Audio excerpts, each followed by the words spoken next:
चरण अनुरागी। हनुमान जी जैसा कोई बड़भागी नहीं, नहीं कोई राम जी के चरणों का उतना बड़ा अनुरागी है। ये मेरे हनुमान जी महाराज हैं, इन्हीं की देन है सुग्रीव को उठाकर भगवान की गोद में रख देना, इन्हीं की वजह से सीता जी का शोध हो जाना, इन्हीं की वजह से दोबारा लक्ष्मण जी को जीवन का मिल जाना, इन्हीं की वजह से भरत के जाते हुए प्राण को परमात्मा के आने का संदेश देकर के बचा लेना। यानी सबको जो मिला दे वो हनुमान की श्रेणी में आता है। मिलाने का काम हनुमान जी का है। और आप हनुमान राम मिलन श्रवण कर रहे हैं, लेकिन मिलन कब होता है? बढ़िया से बाबा तुलसी लिखते हैं कि जाने बिनु न होई परतीति, अबिनु परतीत होई नहीं प्रीत, प्रीत बिना नहीं भजन दृढ़ाई, अजिमि खगपति जल के चिकनाई। हनुमान जी राम जी को जान लिए, राम जी हनुमान जी को देख लिए, आगे बात बढ़ी, प्रेम बढ़ता गया, प्रीत बढ़ती गई, बाली के वध तक बात पहुंची। बाली क्या है? इंद्र का बेटा है, इंद्र का अंश है। इंद्र कौन है? भोग की पराकाष्ठा का नाम इंद्र है। जब सारे पुण्यों का संचय हो जाता है, और वैसे भी कहा गया 100 यज्ञ करने वाला इंद्र होता है, लेकिन वो पद ऐसा है कि उस पद पे बैठने के बाद नहीं को वस जन्मा जन्माही, प्रभुता पाई जाई मद। इसीलिए तो हनुमान बोले हमें कोई पद नहीं चाहिए, एक पद चाहिए, एक नहीं 2 पद चाहिए। लोगों ने पूछा कोई पद भी नहीं चाहिए, एक पद भी नहीं चाहिए, 2 पद चाहिए। कहा मुझे वो पद चाहिए जो कभी भूतपूर्व न हो, और वो राघव के दोनों चरण पद हैं। मैं उसको हृदय में ले लूंगा, जहाँ हृदय आकार बस ही राम सर चांप धरा, तो अहंकार का समन हो जाएगा। ये पद कभी जाने वाले नहीं है। तो परमात्मा है, अहर्निश रहने वाले। जैसे सुग्रीव आया और बोला भगवान से कि मैं जो कहा रघुवीर कृपाला, अब बंधु न होई मोरया काला। ये मेरा भाई नहीं है। अच्छा कौन है? बोले मेरा काल है। लक्ष्मण जी हंस दिए। कल बोल रहा था बाल परमित ऐसी है, आज बोल रहा है काल है। यानी समय के हिसाब से आदमी का विचार बदलता रहता है। कब लाभ है कब हानि है, ये व्यवस्था उसके जीवन में कार्य करती है। भगवान ने मंद मंद मुस्कुराया, अच्छा ठीक है हो जाएगा। कहा क्यों नहीं मारा? पहचान नहीं पाए? मैंने कल कहा वेदांत के राम बन गए। समदर्शी अखिल विश्व यह मोर उपाया, सब पर मोर बराबर वेदांत है। वेदांत के राम को पहले कहा बाली ने। राम क्या है? बोले कल्पतरु। कल्पतरु यानी जो आप इच्छा करियोगे, जो इच्छा करियो मन माही, प्रभु प्रसाद कछ दुर्लभ नहीं। लेकिन प्रभु के छाया के नीचे रहेंगे तब। तो पहले बाली ने कहा समदर्शी रघुनाथ। भगवान ने कहा दिया एक रूप तुम रहता दो, यानी तुम्हारे और सुग्रीव में और बाली में कोई भेद नहीं है। वेदांत के राम बन गए, अब पक्ष पकड़ रहे हैं। सुग्रीव ने कहा तो जब एक रूप है, पहचान नहीं पाए तो कॉमन सेंस है, आप जान जाते। जो मार रहा है, पीट रहा है, वो बाली है, और जो पीटा जा रहा है, क्योंकि रिपुसम मही मारे से अति भारी, मैंने पहले ही बता दिया है। हर लीने से सर्वसारु ताके मैं रघुवीर कृपाला, सकल भुवन में फिर विहाला। मैं पूरा इतिहास बता दिया, फिर भी वही आपने किया। भगवान ने कहा चिंता मत करो, सब ठीक हो जाएगा। कहा अंग प्रत्यंग पीड़ा से कराह रहा है और आप कह रहे हैं ठीक हो जाएगा। भगवान ने स्पर्श किया, हाथ का स्पर्श अस्त्र दिया, जैसे हाथ का स्पर्श किया तनु भई कुलिस गई सब, शरीर वज्रवत हो गया। अच्छा, शरीर को भी वज्र बना दिया। अब भगवान पक्षपात कर रहे हैं, अपने गले से वनमाला निकाला और सुग्रीव के गले में पहना दिया। अब बाली को बता रहे जो कदाच मोहि मारही, अब मैं मारूंगा क्योंकि मैंने अपना लेवल चिपका दिया कि ये मेरा आदमी है। अब मैंने अपने गले से जब वनमाला इसको दे दिया तो ये जान जाओ कि मैं और सुग्रीव के पक्ष में हो गया, इसलिए अब भी समय है, बाली संभल जाओ। पुनि पटवा बल दे ही विशाला, बल दिया, विशाल बल दिया, अपना सारा बल दे दिया भगवान ने। एक व्यक्ति ने कहा महाराज जी, कहा भगवान ने बड़ा अन्याय किया। मैंने कहा काहे का किया? कहा सुग्रीव बाली को पेड़ की आड़ से मारे, अगर बाली के सामने आते तो बाली को वरदान था कि लड़ने वाले की आंख में जैसे बाली की आंख मिलती वैसे उसका आधा बल बाली के अंदर चला जाता। इसी भय से राम जी पेड़ की आड़ में। हमने कहा एक बात बताओ, अगर जीप के या बोलेरो के या फोर व्हीलर की चेचिस पर किसी फोर व्हीलर उसी वेट के बराबर फोर व्हीलर का इंजन रखा जाए तो चेचिस पे या उसके ऊपर कोई अंतर नहीं पड़ेगा। लेकिन अगर किसी फोर व्हीलर की चेचिस पर ट्रेन का इंजन रख दिया जाए तो चेचिस बैठ जाएगी कि चलेगी? बाली का शरीर फोर व्हीलर की चेचिस है और राम कौन है? बोले अतुलित बल अतुलित प्रभुता मंद जान नहीं। ये इंद्र का बेटा बोल रहा है जयंत, ये भी बाली है। इंद्र का बेटा बाली और इंद्र का बेटा जयंत, इंद्र का ही बेटा बोल रहा है। अतुलित बल है, और जब अतुलित बल जब सीमित बल के ऊपर रखा जाएगा तो उसकी गति क्या होगी? फट जाएगा पूरा शरीर। इसलिए भगवान पेड़ की आड़ में हुए, अपने पेड़ की आड़ में लगा दिया सुग्रीव को, जाओ लड़ो।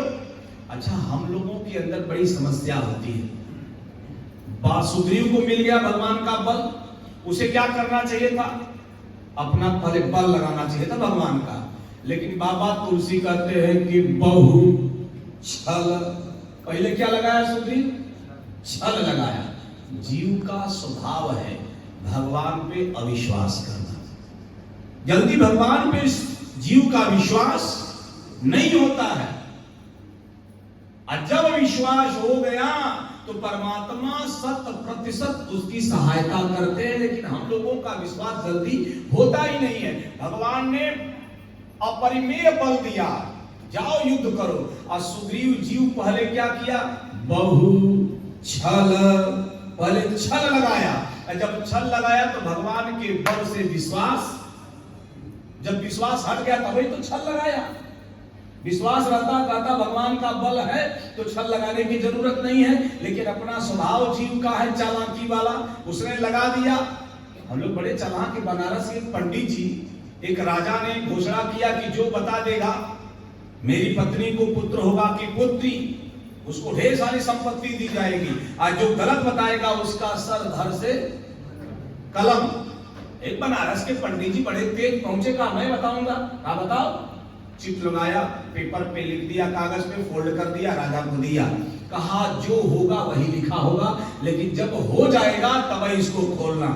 संजोग से रानी को पुत्र रत्न की प्राप्ति हुई। राजा ने पंडित को बुलाया, उसी के सामने खोला जाए। पंडित जी पहुंचे, ज्योतिषाचार्य बनारस वाले। खोला, कहा क्या लिखा है? कहा जो है वही लिखा। बोले क्या लिखा? तो पंडित जी पढ़ रहे, पुत्रो न पुत्री, पुत्र होगा पुत्री। राजा बोले तो बड़ा तेज, ढेर सारी संपत्ति दिया, जाओ। अब पंडित जी आगे बढ़े तो चेला ने पूछा, बाबा अगर पुत्री हो गई होती तो? कहा बनारस के पंडित है, इतना जल्दी पकड़े जाएंगे? मैंने वही लिखा। कहा आप तो लिखे पुत्रो न पुत्री। कहा मैंने पढ़ दिया, उल्टा पढ़ दिया। अब मैं पढ़ता पुत्रो न पुत्री। पुत्र नहीं होगा, पुत्री होगी। चेला कहा गुरुजी अगर कुछ नहीं हुआ होता तो कहा बेटा वो तो वही दिखाता पुत्रों में पुत्री। जीव का काम है अपना लगाते रहना।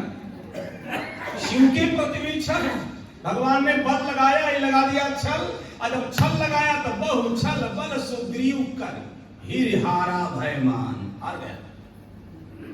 और जब हार गया अब लगा कि अब वाली मार देगा, तो मारा वाली राम तक हृदय माज सर तान। भगवान ने खींचा बाण सनसना करके मारा बाली को। राम कौन है? बोले राम जो है कामारी है, और बाली कौन है? काम का अवतार है।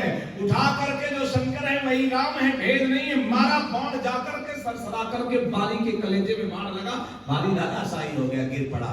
और जब बाली गिर पड़ा परमात्मा का बाण लगा, परा बिकल मही सर के लागे, अपनी उठी बैठ देख प्रभु आगे। बाण लगा धरती पर गिरा, और जैसे गिरा वैसे राम जी लक्ष्मण जी जटाजू धारण किए हुए बाली के सम्मुख, और जैसे बाली के सम्मुख पहुंचे भगवान राम, श्रोता भगवान बड़ी गजब की घटना घटी। बाली ने भगवान को देखा। देखिए जीवन का अंतिम समय चल रहा है, प्राण पखेरु उड़ने वाले हैं। राम जी उनके सामने, बाली के सामने जटाजूट धारण करके मंद मंद बाली को देख करके हृदय में मुस्कुरा रहे, बाहर अभिव्यक्ति नहीं है कि कितना भाग्यशाली है कि इसका प्राण उसके प्रभु के सामने निकल रहा है। बाली ने गजब की बात कहा भगवान से। बाली ने भगवान को देखा और देख करके बोला, हृदय प्रीत मुख बचन कठोरा, अब बोला चितई राम की। राम जी को देख करके बोला, हृदय में प्रीति है। प्रीत किस बात की? जो कदाच मुहि मारही तो पुनः ही, अगर मुझे मार दिए तो मैं सनात हो जाऊंगा। आज मैं सनात हो गया, मेरी जो भावना थी वो पूरी हो गई। अब परमात्मा ने कर दिया, मैं उस योग्य नहीं था कि भगवान के बाण से मर करके प्राण त्यागूं, लेकिन आज परमात्मा ने कृपा बरसा करके मुझे वो सौभाग्य दे दिया, इसलिए प्रीत छा गई। और भगवान से हृदय में प्रीत रख करके कठोर वचनों से भगवान को संबोधित करके कहा, धर्म हेतु अवतार है गोसाई, मारे हो मोहि व्याधि की नाई। आपका अवतार तो धर्म के लिए हुआ। अच्छा एक बात बताएं श्रोता भगवान, वाल्मीकि रामायण में बड़ी गजब की बात लिखते हैं वाल्मीकि जी। वाल्मीकि जी कहते हैं जैसे बाली के कलेजे में बाण लगा और बाली धराशायी होकर के गिरा, राम जी सामने पहुंचते हैं तो बाली ने राम जी को संबोधित करके कहा, आपका अवतार धर्म के लिए हुआ है और आज आपने इतना बड़ा अधर्म किया। तो वाल्मीकि जी कहते हैं ये बाली उसी प्रकार धरती पर गिरा है जैसे भगवान शंकर की तपस्या भंग करने के लिए कामदेव ने भगवान पर बाण का प्रहार किया। अब भगवान शिव ने जैसे अपना तीसरा नेत्र खोला तो जो तीसरे नेत्र की ज्योति कामदेव के कलेजे में समाई और कामदेव जाकर धरती पे गिर पड़ा। उसी प्रकार भगवान राम का बाण लहलहाता हुआ बाली के कलेजे में घुसा और बाली धरती पे गिर पड़ा। अवध्या तक्षरुद्रेण चक्षुषा रघुनंदन व्यासीरयन्त शरीरात् स्वात् सर्वगात्राणि दुर्मते तत्र गात्रं हतं तस्य निर्दग्धस्य महात्मनः अशरीरः कृतः कामः क्रोधात् देवेश्वरेण तव शिव तीसर नयन उघारा चितवत काम भयउ जरि पराविकल मही सर के लागे पुन उठी बैठी देख प्रभु आगे। जैसे बाण मार करके विवेक का खत्म किया, वैसे काम का प्रतिरूप बाली को भगवान ने अपने शुद्ध बाण से मारकर धरती पर गिरा दिया। गिर गया और भगवान से उलाहना दे रहा है, आपका अवतार तो धर्म के लिए हुआ, आपने इतना बड़ा धर्म कर दिया। अरे मैं बानर जाति का फल मूल कंद फूल खाने वाला, मैं तो किसी की हत्या भी नहीं करके उसका मांस खाता, और आप राजा दशरथ के बेटे, क्या आप जीव हत्या करके उसका मांस भक्षण करते हैं कि बाली का बाण शरीर काट करके उसको मांस पका के खाया जाए?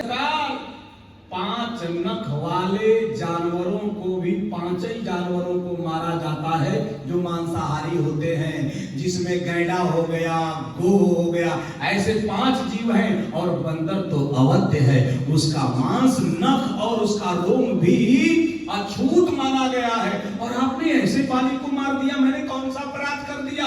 आप धर्म के लिए अवतरित हुए हैं, चीर धारण किए हैं, वलकर धारण किए हैं, अयोध्या को त्यागे हैं, साधु का वेश धारण किए हैं। ये सारा वेश ढोंग का है, आपने कर्म अधर्म का किया है। राम जी एक शब्द नहीं बोल रहे हैं, एक शब्द राम नहीं बोले, बड़ी लंबी उलाहना दिया, बड़ी लंबी उलाहना दिया। तब भगवान का मुख खुला, बाली मैंने तुझे क्यों मारा है जानते हो? का उसी के लिए तो प्रश्न करना, बता दीजिए आपने मुझे क्यों मारा? धर्म है तो तरह गोसाई मारे हो व्याध की नाही, धर्मात् अर्थ प्रभवति धर्मात् प्रभवते सुखम, धर्मेण लभते सारम, धर्म सारमिदं जगत, यदा यदा हि धर्मस्य ग्लानिर्भवति भारतः अभ्युत्थानं धर्मस्य तदात्मानं सृजाम्यहम्। यही घोषणा है आपकी। धर्म के उत्थान के लिए, धर्म के विनाश के लिए आपका जन्म होता है, और आपने तो अधर्म कर दिया है। मैंने आपका कोई अपराध किया नहीं, आपके राज्य की सीमा में प्रवेश नहीं किया, आपसे मेरी शत्रुता नहीं है, आपके राज्य में जाकर मैंने उत्पात नहीं मचाया, आपके साथ कोई मैंने अनर्थ नहीं किया, फिर भी आपने मुझे मार दिया। ये अधर्म है राम, ये चोला धर्म का ग्रहण करके अधर्म आप कर रहे हो। आप मेरे प्रश्नों का जवाब दो।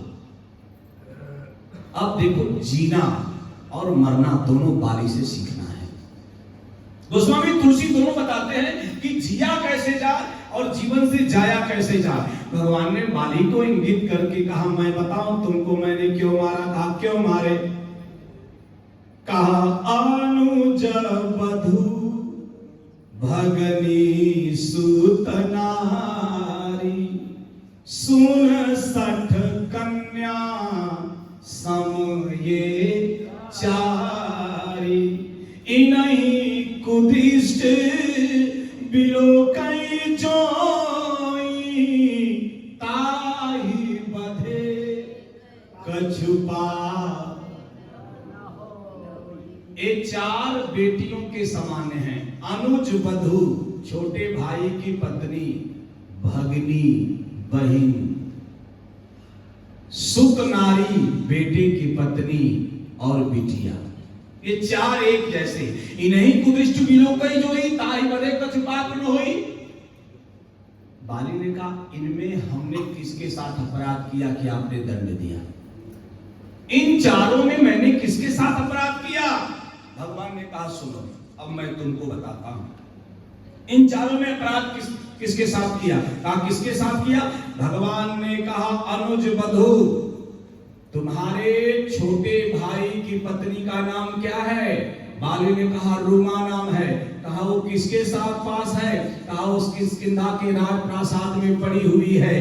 कहा तो उस पत्नी सुग्रीव की है, अब पड़ी है किष्किंधा के राज प्रासाद में। भगवान से बाली ने कहा, राज प्रासाद में पड़ी है, व्यभिचार नहीं हुआ, कोई सिद्ध नहीं कर सकता है कि व्यभिचार हुआ है।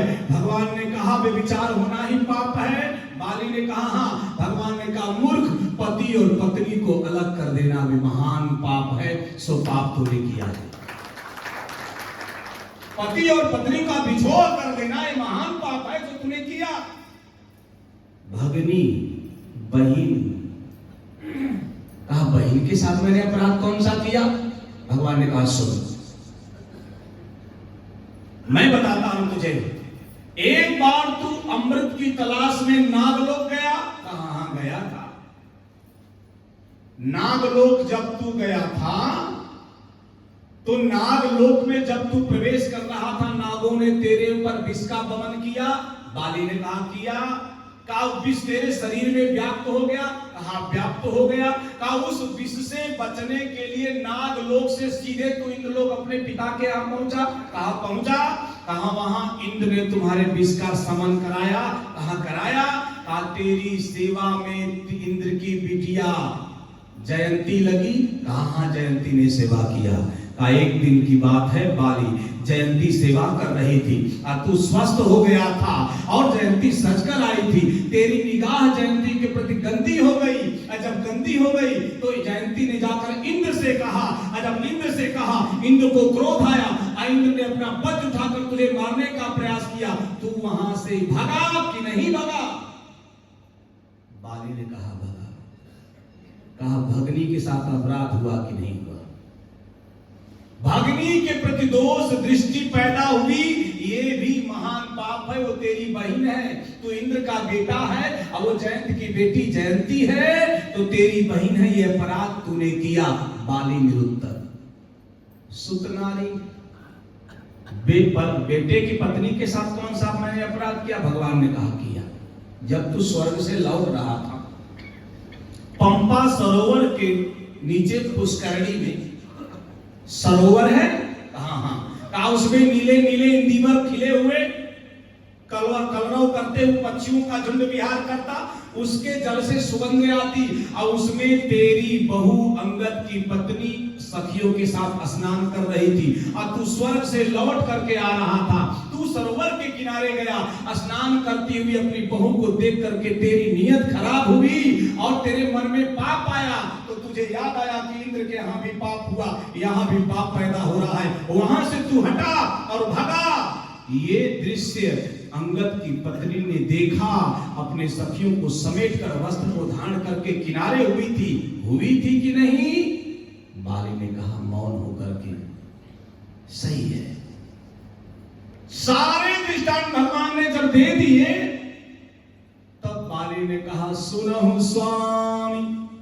भगवान हे स्वामी, आपके सामने मेरी चातुरी चलने वाली नहीं है, लेकिन एक चीज आपको बताऊं। भगवान ने कहा क्या?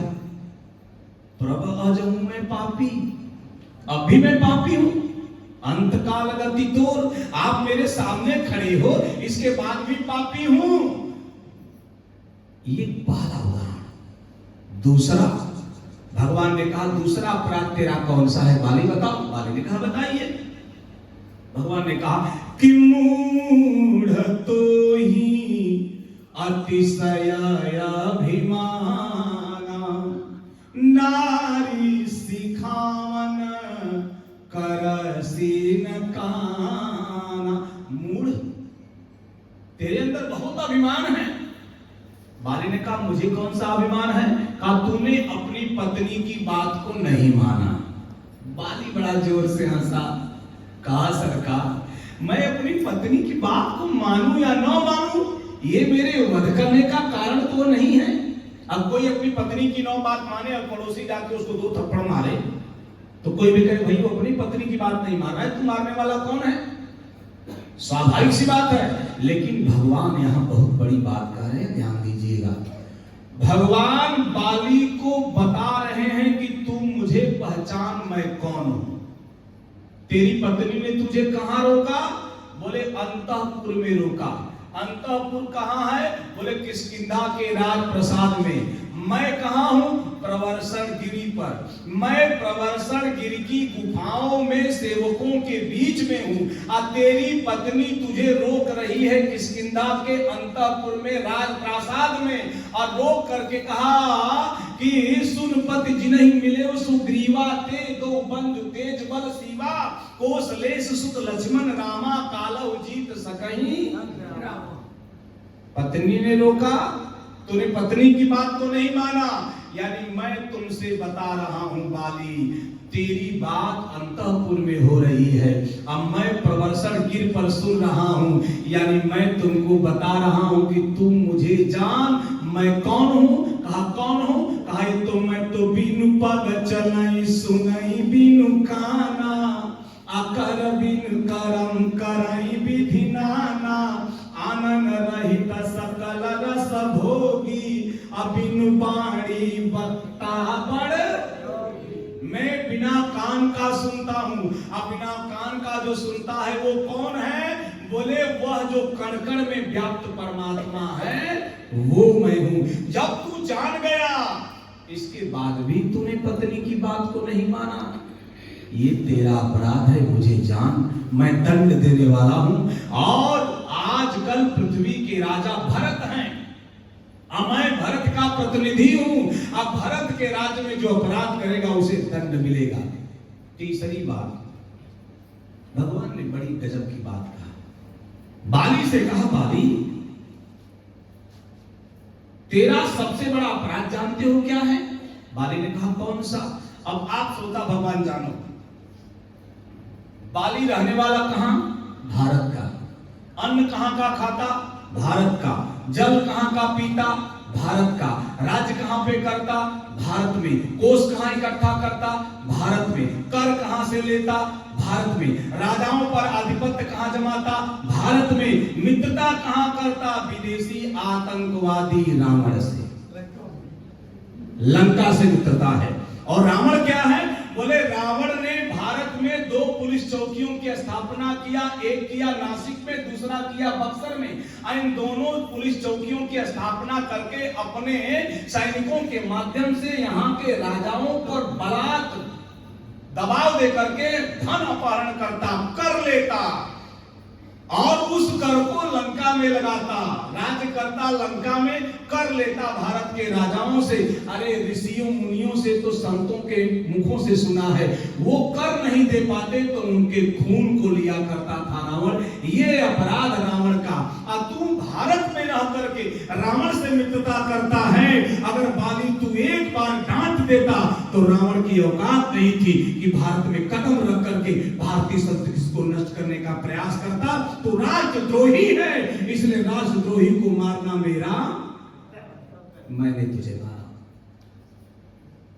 अब जब चारों तरफ से निरुत्तर हो गया बाली, तब भगवान से हाथ जोड़ करके कहा सरकार मैंने अपना अपराध स्वीकार किया। अब ध्यान दीजिए श्रोता भगवान, 2 प्रकार के लोग होते हैं और 2 बड़े महान व्यक्तित्व हैं और दोनों राम के जीवन से घनिष्ठ जुड़े हुए हैं। एक बाली है जो राम जी के सामने प्राण को त्यागता है, एक राम जी के पिता दशरथ हैं जो राम जी के वियोग में प्राण त्यागते हैं। लेकिन मरते वक्त दोनों लोगों ने अपनी सच्चाई बयां की है। मरते वक्त बाली ने भी कहा जेहि जोन जन्मों कर्म बस राम पद।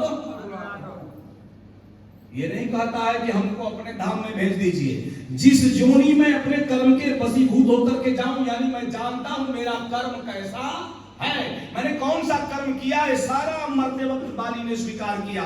उसी प्रकार जब दशरथ महाराज मर रहे थे, विलाप कर रहे थे, रो रहे थे, कौशल्या ने कहा सरकार राम की याद आ रही है? नहीं। सीता दिख रही है? नहीं। कोष दिख रहा है? नहीं। कैकेयी का वरदान दिख रहा है? नहीं। राज प्रासाद दिख रहा है? नहीं। सुमित्रा कौशल्या दिख रही है? दशरथ ने कहा नहीं। तो आप छटपटा क्यों रहे हैं? दशरथ ने कहा न मुझे राम दिख रहा है इस वक्त, न सीता दिखाई दे रही है, न लक्ष्मण दिखाई दे रहा है, न कौशल्या, न सुमित्रा, न कैकेयी, दोनों वरदान, न प्रधानमंत्री, न कोष, न सत्ता। मुझे एक चीज दिखाई दे रही है। कौशल्या ने कहा वो क्या दिखाई दे रही है? दशरथ ने रोते हुए कहा मुझे श्रवण कुमार और उसके माता पिता की छटपटाती लाश दिखाई दे रही है और कुछ नहीं दिखाई देता। मरते वक्त व्यक्ति को अपना किया गया कर्म पिक्चर की तरह से आंखों के सामने दौड़ता है। सो दशरथ जी के सामने दौड़ा और बाली के सामने दौड़ा। दशरथ जी ने कहा कि तापस अंध श्राप सुधियाई, अकौशल्य ही सब कथा सुनाई। स्थिति क्या है? बोले बरना बिकना भयऊ इतिहासा।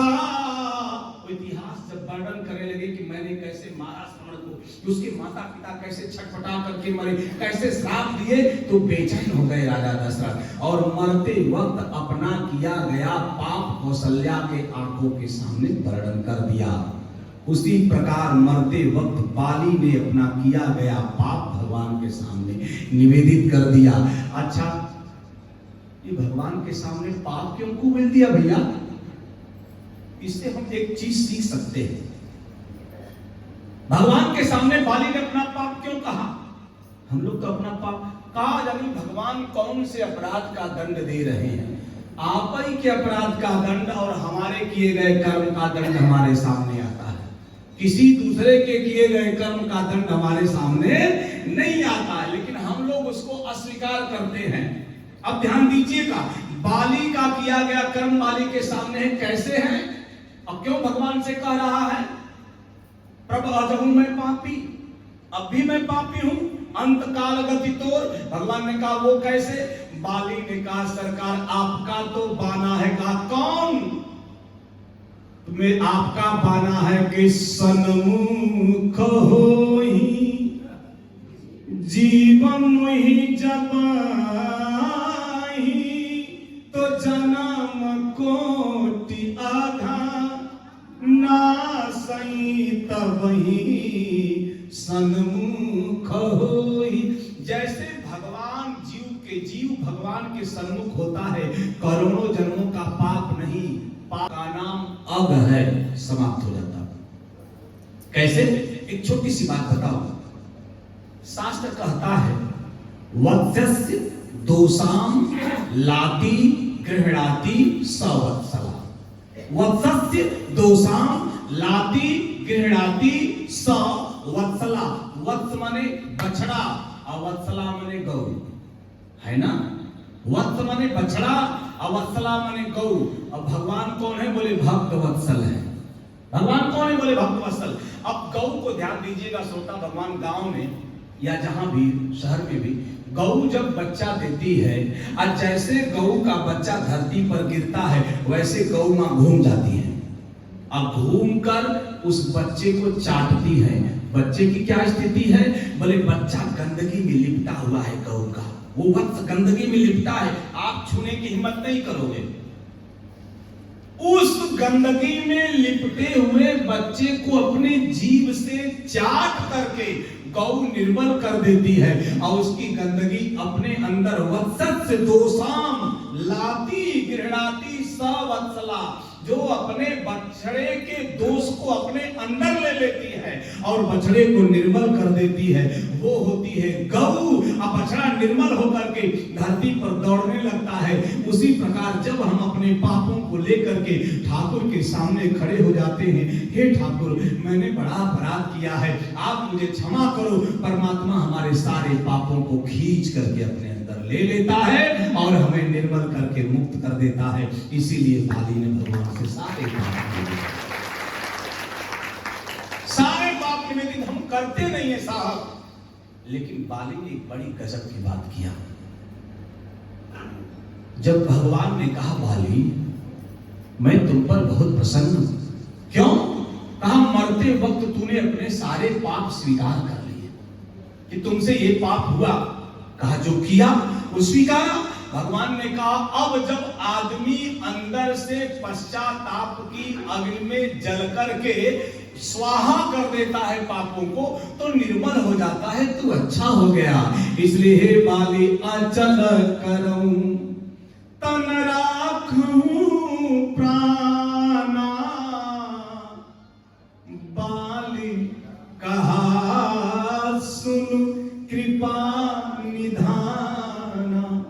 भगवान से बाली ने कहा सरकार कृपा करिए। भगवान ने कहा मैं तेरे शरीर को अचल करता हूं।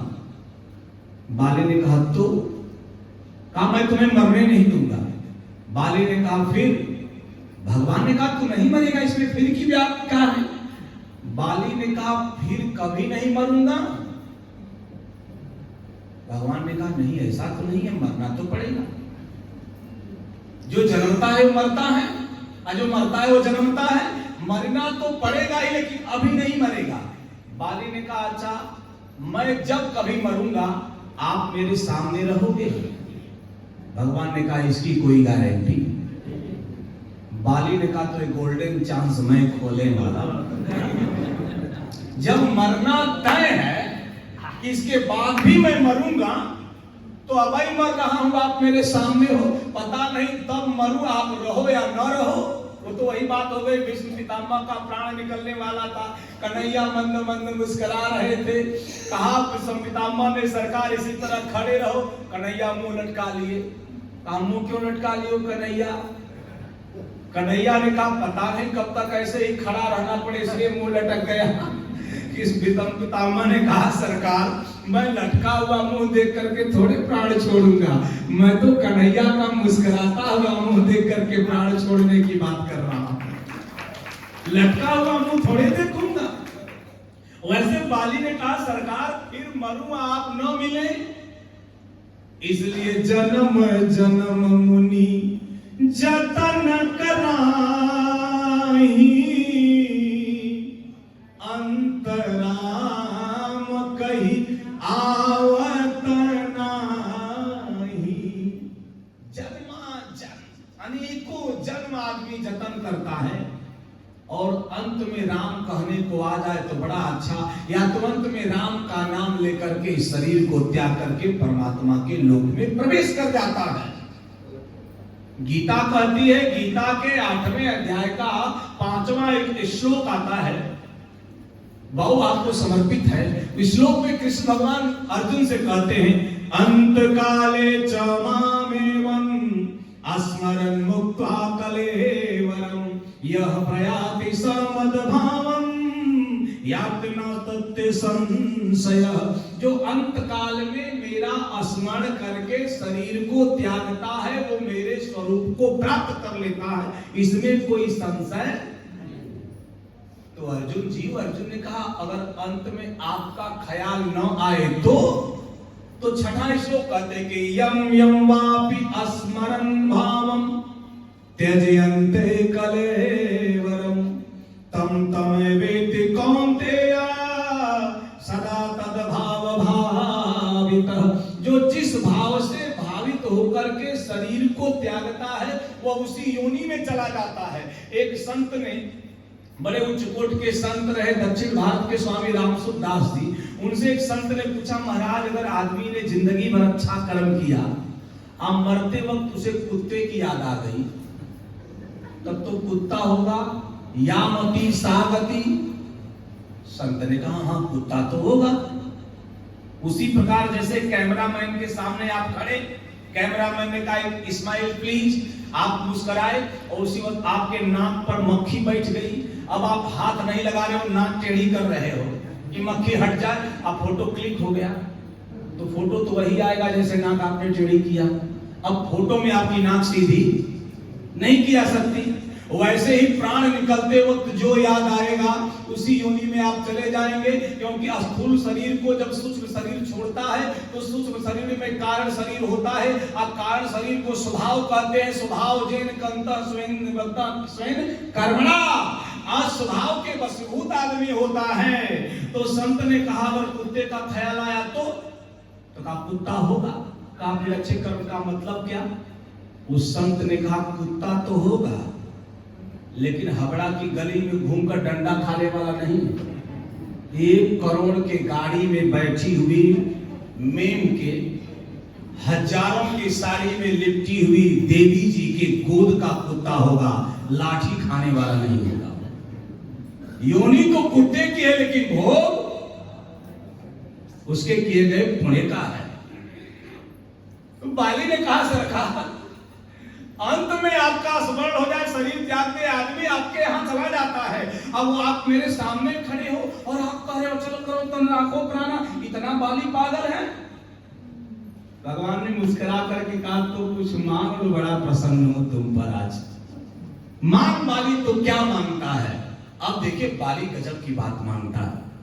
बाली कहता है सरकार प्रसन्न हो? कहा तो बाली कहता है जेहि जोन जन्माऊ करम बसता राम पदानुराग जिस भी जोनि में मैं अपने कर्म के वशीभूत होकर के जन्म लूं, मुझे कोई दिक्कत नहीं है, लेकिन राम पद, राम जी के चरणों में, आपके चरणों में मेरा अनुराग बना रहे, ऐसा वरदान दीजिए। भगवान बड़े प्रसन्न। वाह, पश्चिमी वेस्टर्न कल्चर कहता है well beginning is half done, भारतीय संस्कृत कहती है नहीं, अंत भला तो सब भला। बाली का अंत संवर रहा है, संवारते हुए अंत में बाली ने एक बड़ी गजब की बात भगवान से कहा। भगवान और प्रसन्न हुए, कहा और मांग बाली, तुम पे प्रसन्न हूं, कुछ और दे दूंगा। बाली ने कहा सरकार और दे देंगे? कहा हाँ। कहा मेरे पुत्र के बाह को पकड़ लीजिए, मेरे बेटे अंगद की बाह को पकड़ लीजिए। भगवान ने कहा तू अपने बेटे से ही कह दे मेरी बाह को पकड़ ले। बाली ने हंस के कहा जीव बाह पकड़ता है तो छूटने का डर होता है, परमात्मा बाह पकड़ता है तो वो बाह वो छोड़ता नहीं है, सरकार आप ही पकड़ लो। ये मेरा बेटा मेरे जैसा बलवान है, कहा तो अहंकारी भी होगा, कहा नहीं भी नहीं है। दास बना लीजिए अंगद को। भगवान ने स्वीकार कर लिया, बाली के पुत्र अंगद का हाथ पकड़ लिया, हाथ पकड़ करके आश्वस्त कर दिया। अब बाली का प्राण निकल रहा है और बाली ने शरीर को उसी प्रकार त्याग दिया जैसे हाथी के गले से पहनाई हुई माला छलक करके धरती पे गिर जाती है, जबकि जन्मत मरत दुसह दुख। लेकिन बाली को प्राण जाने का कोई मलाल नहीं, कोई दर्द नहीं, बाण लगा है, लेकिन राम खड़े हैं। राम जी का दर्शन करते करते शरीर को बाली ने त्याग दिया। तो अगर जीवन में आपने बहुत कुछ गलत भी किया हो, लेकिन अगर संत हनुमंत जैसे महापुरुष का सानिध्य मिल गया तो सुग्रीव का भी प्राणतार हो जाएगा और बाली का भी प्राण परमात्मा के सामने निकल करके उनके लोक में चला जाएगा। इसलिए जीवन में संत का होना अति आवश्यक है। सो हुआ भगवान की कृपा से, हनुमान जी ने वैसे किया। सुग्रीव को राजा बना दिया गया, अंगद जी युवराज बन गए। सुग्रीव राजा बने और अंगद जी युवराज बन गए। और जब अंगद जी युवराज बने तो इधर राजकाज चलने लगा। कुछ दिन बाद सुग्रीव भूल गया, पावा राजकोषपुर नारी सुग्रीव सुध मोरी विसारी, ढेर सारी बातें हैं। आदमी को भगवान कब भूलता है? जब वह वैभव में खो जाता है और ये नहीं समझता है ये क्षणभंगुर मामला है जो सत है। हमको कल निकलना है, हम इसी वक्त अपनी गठरी मुठरी या एग बैग पैक कर लेंगे, कल निकलेंगे, ये हम जानते हैं। निकल पाएंगे कि नहीं वो ईश्वर जानते हैं। जो हम नहीं जानते उसकी तैयारी करते हैं। और जहां डेफिनेट जाना है, जहां निश्चित रूप से जाना है, उसके लिए पाथेय की कितनी लोग व्यवस्था किए हैं। रास्ते में भोजन करने के लिए व्यवस्था करते हैं और उस परमात्मा के यहाँ जाना है तो उस रास्ते के पाथेय की हम चिंता नहीं करते हैं। यही हमारा और आपका दुर्भाग्य है। उसकी चिंता हमको करनी है जहां जाना आवश्यक है, अवश्य है, हम टल नहीं सकते। भूल गया सुग्रीव, और जब भूल गया सुग्रीव तो भगवान ने लक्ष्मण को बुला के कहा लक्ष्मण, कहा जी का एक काम करो। कहा हाँ, किसकी तरह जाओ? क्यों? कहा सुग्रीव से बस इतना कह देना, जेहि सायक मारा मैं बाली, ते ही सर हत्यो मूड कह काली। सुग्रीव से कहना कि जिस बाण से बाली को भगवान ने मारा है वो बड़वा बेच नहीं दिए, तर्कस में पड़ा है। मारे राम लगावे हिल्ला, कहावत है, छपरा में कही जाती है। परमात्मा मारता है, व्यवस्था बदल देता है। वो बाण पड़ा है, मारना नहीं है। सुग्रीव जी ने मार देना है। अरे भाई मार दोगे तो फिर सीता का काम कैसे होगा, शोध कैसे होगा? भाई दिखाओ, ले आओ, तात सखा सुग्रीव को भय दिखा करके लाना है, कुछ करना नहीं है।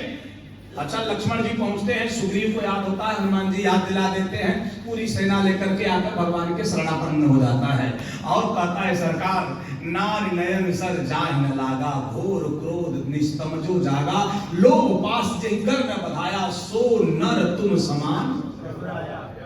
और मैं तो कपी हूं, मैं बानर कपी अति कामी, बड़ा कामी होता है बंदर, मैं भूल गया तो इसमें क्या सरकार, आप तो रघुनंदन हो, आप तो जानते ही हो, जब जीव राज पा जाएगा, कोष पा जाएगा, परिवार पा जाएगा, धन पा जाएगा, तो कहेगा चलो भैया।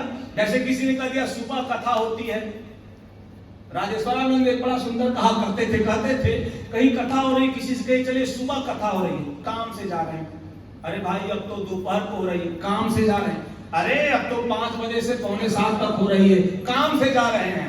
एक दिन काम से जाते जाते काम से आदमी चला जाता है, समय उसको नहीं मिलता है, तो आदमी फंस जाता है इस मोह में।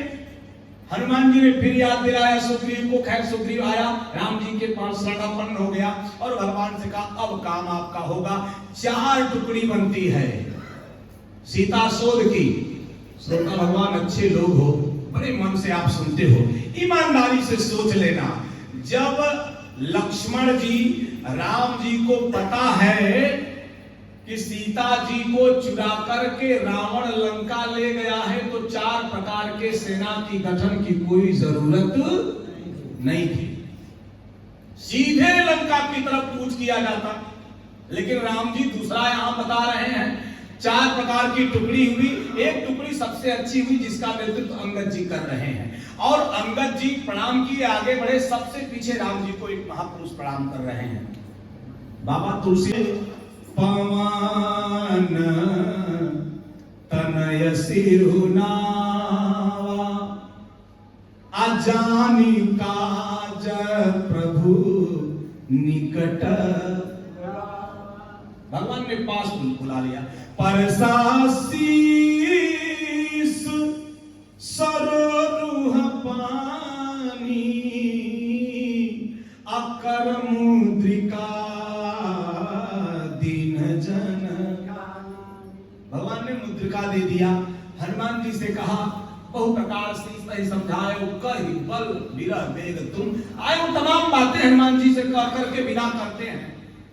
अच्छे लोग बैठे हो, मैं प्रायः कहा करता हूं, आज कह रहा हूं, यहां बैठे हुए किसी महनी व्यक्तित्व या जो भी हो, मैं दावे से कहता हूं यहां हर कोई सीता को खोज रहा है। आप भी सीता को खोज रही हैं, जो बूढ़ी माँ है वो भी सीता को खोज रही है, जो बिटिया है वो भी खोज रही है, जो बहन है वो भी खोज रही है, जो पिता तुल्य है वो भी खोज रहे हैं, जो समवयस्क है वो भी खोज रहे हैं, जो पुत्रवत है वो भी खोज रहे हैं, सब सीता को खोज रहे हैं। कोई एक खड़ा होकर बस कह दे मैं नहीं खोज रहा हूं, कल से कथा कहना छोड़ दूंगा। सीता शांति समाहिता आत्मा रामो विराजते, सीता शांति है, सीता लक्ष्मी है, सीता शक्ति है, सीता भक्ति है। जिनको भक्ति चाहिए वो भी सीता जी को खोज रहे हैं, जिनको शक्ति चाहिए वो भी सीता जी को खोज रहे हैं, जिनको धन चाहिए वो भी सीता जी को खोज रहे हैं, और जिनको शांति चाहिए वो भी सीता की ही खोज कर रहे हैं। हर कोई हनुमान की भूमिका में है, लेकिन हर कोई के जीवन में सीता का पदार्पण नहीं खोज पाता है, क्योंकि हनुमान जी ने सीता जी के शोध की जो व्यवस्था किया है उसे हम अपने जीवन में नहीं लगाते हैं। हम अपने हिसाब से सीता जी को खोजते हैं। समंदर के किनारे सब पड़े हैं, सब कौन समंदर पार करेगा, अंतिम कह के बाड़ी को विराम की तरफ ले जाऊंगा, तुम संगार हो रहा है। समंदर के किनारे सारे बंदर है, अंगद है, नल है, सट है, निसट है, दधिमल है, जामवंत, क्षमा करें, ये जामवंत है, अंगद है, सब बंदर है। जब संपाति ने कह दिया जो नाम है सतजोजन सागर करई सो राम काज मति, जो 100 योजन लंबे समंदर को पार करेगा वही सीता का पता लगाएगा। जो थोड़े बल वाले थे उछले मैं 20 योजन कूद सकता हूं, बैठ 100 योजन समंदर है। निज निज बल सब काहू भाखा, लेकिन पार जाय कर संशय। सब लोगों ने अपने बल का बखान किया, एक महापुरुष चुप है, शांत है, सौम्य है, धैर्यता के साथ बैठा हुआ है। एक बुजुर्ग पास जाता है, स्पर्श करता है। जामवंत कह सुन हनुमंता, का चुप साधि रहो बलवंता। पवन तनय बल पवन समाना, बुद्धि विवेक विज्ञान निधाना। कवन सुकाज कठिन जग माही, जो नहीं होत तात तुम पाही। हनुमान जी कुछ नहीं बोले, हनुमान जी कुछ नहीं बोले। हनुमान जी से कहा, जब जामवंत ने पवन तनय बल पवन समाना, आप पवन के जैसे बलवान हैं। कवन सुकाज कठिन जग माही, जो नहीं होता तो तुम पाही। कौन ऐसा कठिन से कठिन कार्य है जो आप हनुमान जी नहीं कर सकते? हनुमान जी नहीं बोले। तमाम प्रशंसा की, हनुमान जी नहीं बोले। कितने कम ज़र्फ हैं गुब्बारे, जो थोड़ी सी हवा पे उड़ जाते हैं। जमीन से कुछ ऊपर क्या उठे, अपनी औकातें भूल जाते हैं। ये हमारी और आपकी स्थिति है। जब बखान हुआ, हनुमान जी कुछ नहीं बोले। बोले क्यों नहीं बोले? ये हनुमान जी आपको बोलना चाहिए। हनुमान जी ने कहा, जब मेरे पास मेरा बल हो तब तो मैं बोलूं। निज निज बल सब काहू भाखा। सब लोगों ने अपने बल का बखान किया, और मेरे पास तो मेरा बल ही नहीं है। जब मेरा बल नहीं है तो मैं बखान क्या करूं? किसी घर में किसी ने 100 बोरा सीमेंट रखा हो, जिस घर में कोई आके उस घर से कहे ये सीमेंट आपका है, तो घर जवाब देगा सीमेंट घर का नहीं है, जो घर का मालिक है उसका सीमेंट है। कहा गया हनुमान जी आप अतुलित बल धामम हैं। कहा अतुलित बल धामम मैं नहीं हूं, अतुलित बल अतुलित प्रभुताई।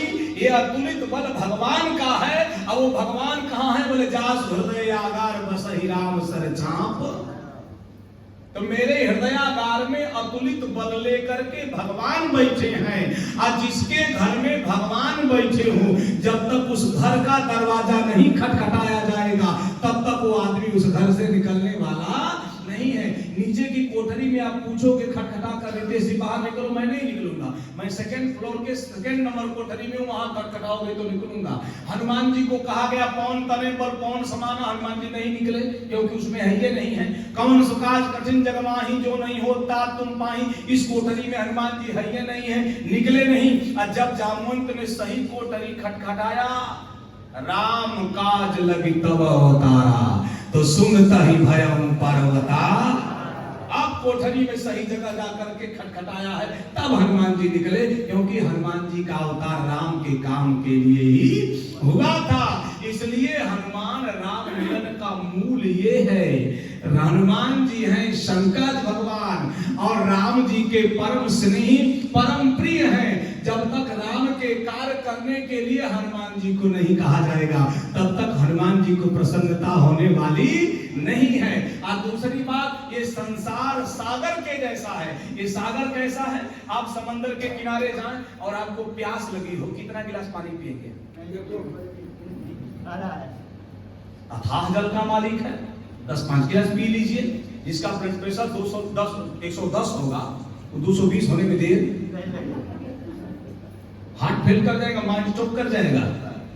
आप जल देख सकते हो, समंदर का जल पी नहीं सकते हो। ये संसार देखने में सुंदर है, स्वाद में बड़ा खारा है। इस संसार रूपी समंदर को, जो देह को देहाभिमान में डूबे हुए हैं, जो अपने देह के अभिमान से ऊपर उठेगा, इस समंदर को पार करेगा, वही शांति रूपी सीता को प्राप्त करने वाला है। अन्यथा सीता जीवन में मिलने वाली नहीं है। सब करने वाले परमात्मा है। हनुमान जी गए, समंदर पार किए, सीता जी का पता लगाए, युद्ध हुआ, रावण मारा गया, विभीषण गद्दी पे बैठे, राम जी लौटे अयोध्या में, अयोध्याधीश बन करके सिंहासन पर विराजमान हुए। प्रथम तिलक वशिष्ठ मुनि कीना, पुनि सब विप्रन आशीष दीन्हा। राम राज बैठे त्रैलोका, हर्षित भय गए सब शोका। पैर न कर काहूसन कोई, राम प्रताप विषमता खोई। सियावर रामचंद्र की। भगवान की कथा, भगवान की व्यवस्था और भगवान की लीला हमारे हृदय में उपस्थित परमात्मा को समर्पित और हमारे हृदय के सिंहासन पर ठाकुर अपने विराजमान हो। भक्तिमयी मैया जानकी जू उनके वाम भाग में विराजमान हो, तब हमारे जीवन में राम राज्य की स्थापना होगी। इन्हीं सब शब्दों के साथ वाणी की पुष्पांजलि श्री सीताराम जी के जुगल चरणों में